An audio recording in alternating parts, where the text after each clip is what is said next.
কিছু করতে পারি না। আমি আপনাদের সাপোর্ট চাই। আমার ট্রেনিং দিতেছে কেমনি ইউটিউবে ছাড়তে হইব, ওই যে ব্ল্যাক কফি দিয়ে ট্রেনিং দিল আমারে, তো আমি ওইখানে ট্রেনিং নিলাম। তা ও বলে ভাইরাল হয়েছে, ও ভাইরাস হয়ে গেছে গাছে। দেখি আমারও ওই ভাইরাসের ভিতরে লাগাই দেয়। তা ঠিক আছে, ভাইরাস হওয়া তো সহজ না, বাইরে থাকো ওই যে কি বলেন আপনারা, সত্য বলছি না লাগলেই হ্যাঁ, কারণ হচ্ছে কাজে লাগতে হবে, কাজে না লাগলে ভাইরাল হইবেন কেমনে? খালি ওই একটা ভিডিও ছেড়ে দিলেন বা ভাইরাল হলেন, আমার ভিডিও ভাইরাল হয়ে যাবো, এরকম তো না। হইব না আরেকটা হইবে, একটা হইব না আরেকটা হইবে, একটা হইব না আরেকটা হইবে, ছাড়তে হইব খালি। কি করেন এটাকেই বলে লাগলে লাগ, না লাগলে ফাঁক।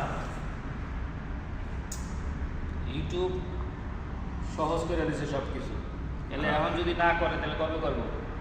7 বছর আগে চ্যানেল খুলছে, এখন কিছুই করতে কিছু করতে পারি। দোয়া চাই, ভালোবাসা চাই। আমি যে কি আইডিটা বানতে পারি, এই আমার ভাইরালে সাপোর্ট করেন, দোয়া করেন। 7 বছরের আইডিটা এখনো ঠিক হয় নাই, ঠিক হয়নি, ভাইরাল হয় নাই, কিছুই হয় নাই। ভাইরাস তো হতে পারি, ভাইরাস বানাই দেন, ভাইরাল না করেন।